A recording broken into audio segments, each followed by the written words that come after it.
1 June BJP সরকার তৈরির পরে 12,000 টাকা পাবেন। যদি 12,000 টাকা ঢোকে তাহলে 24,000 টাকা পাবেন। কিভাবে?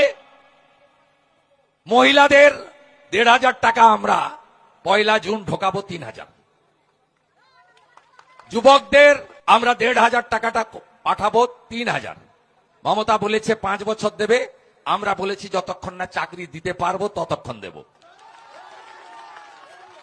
বার্ধক্য ভাতা 1000 পান বার্ধক্য বিধবা দিব্যাঙ্গ, 1 জুন থেকে ওটা ডবল পাবেন 2,000 টাকা।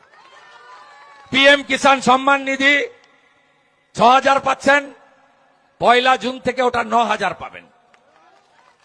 এখন ভুয়া স্বাস্থ্য সাথীর কার্ড ভেলোরে চলে না, কটকে চলে না, মুম্বাইতে চলে না, দেবী সেটির হসপিটালে চলে না, ডাক্তার রেড্ডির হসপিটালে চলে না, শঙ্কর নেত্রালয়ে চলে না, মুম্বাই ক্যান্সার হসপিটালে চলে না। আমরা আয়ুষ্মান ভারতের কার্ড দেব গোটা ভারতে, কাশ্মীর থেকে কন্যাকুমারী 5 লক্ষ টাকা পর্যন্ত চিকিৎসা ফ্রি। প্রসূতি মায়েরা 21,000 টাকা পাবেন, 5টি পুষ্টিকর খাবারের কিট পাবেন। যারা পড়াশোনা করছেন মহিলারা, বোনেরা, কন্যারা গ্রাজুয়েট স্তরে এককালীন 50,000 টাকা, তাতে ল্যাপটপ কিনতে পারেন, ট্যাব কিনতে পারেন, বই কিনতে পারেন, কম্পিউটার কিনতে পারেন। 50,000 টাকা একসঙ্গে দেব।